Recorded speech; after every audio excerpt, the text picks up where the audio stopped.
A civil investigation into Donald Trump's business practices is expected to question Donald Jr. and Ivanka under oath in the coming days. Will the Trumps answer?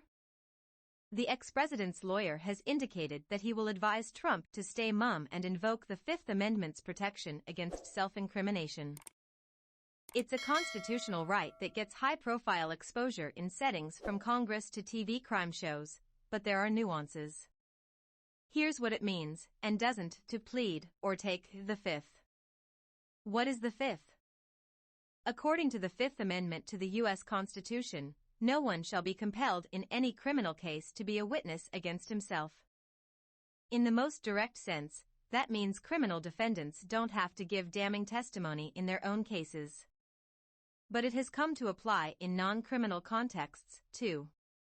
What's the thinking behind it? It reflects many of our fundamental values and most noble aspirations, the Supreme Court wrote in 1964. Among those ideals, preventing people from being tortured into confessing or being shoehorned into a cruel trilemma of self-accusation, perjury, or contempt of court. Many decades earlier, the court also questioned the reliability of confessions made under duress. The amendment specifically refers to criminal cases. How can it apply to a civil investigation? Over time, the Fifth Amendment's protections have been understood to cover witnesses, not just defendants, in criminal and civil courts and other government settings. The Supreme Court has even held that Fifth Amendment rights protected the jobs of public employees who were fired after refusing to testify in investigations unless they got immunity from prosecution. The Fifth Amendment also underpins the famous Miranda warning about the right to remain silent and have an attorney on hand while being questioned in police custody. So are there any limitations? Under what has become the legal standard, the witness has to be facing a genuine risk of criminal prosecution, said Paul Castle, a criminal law professor at the University of Utah. That means prosecution on any charge in any U.S. court. There are sometimes disputes over whether the right is being invoked inappropriately. When this happens, the questioning party can request a judge to declare that someone has to answer or face contempt of court. But the courts have generally thought that they should give the benefit of the doubt to someone who might be criminally prosecuted, rather than force someone to testify and then learn, whoops. Castle said. Okay. Can someone who takes the Fifth decide to answer some questions, but not others? Yes, it's not necessarily all or nothing.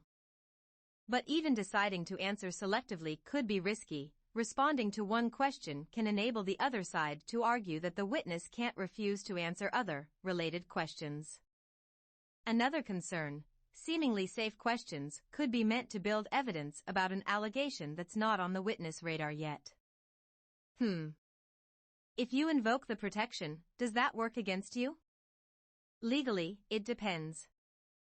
In a criminal case, prosecutors can't comment on a defendant's refusal to testify, and a jury can't be advised that it's okay to take defendant's silence as a sign of guilt. The Supreme Court has said that allowing that inference penalizes defendants for simply availing themselves of a constitutional protection. But in civil cases, jurors generally are allowed to hold silence against a defendant or witness. Then there's the court of public opinion. Does it look bad? In the general public's understanding, yes, says Howard University criminal law professor Lenise Herbert.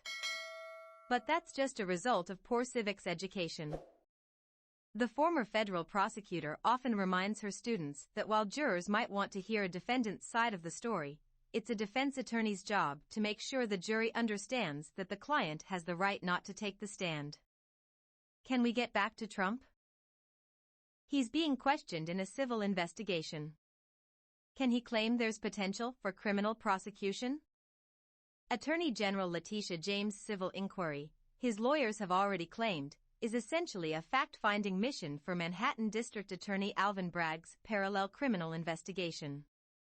James has said her investigation found evidence that the company puffed up the value of real estate assets to snag loans, insurance, and tax breaks for land donations. Trump has denied the allegations, and the Republican has slammed the investigation as a political witch hunt by Democratic officials. Meanwhile, other fruits of James' probe led the DA's office to bring criminal tax fraud charges against the businessman-turned-politicians company, called the Trump Organization, and its finance chief. The defendants have pleaded not guilty in that case, which involves claims of off-the-books compensation. What has Team Trump said about all this?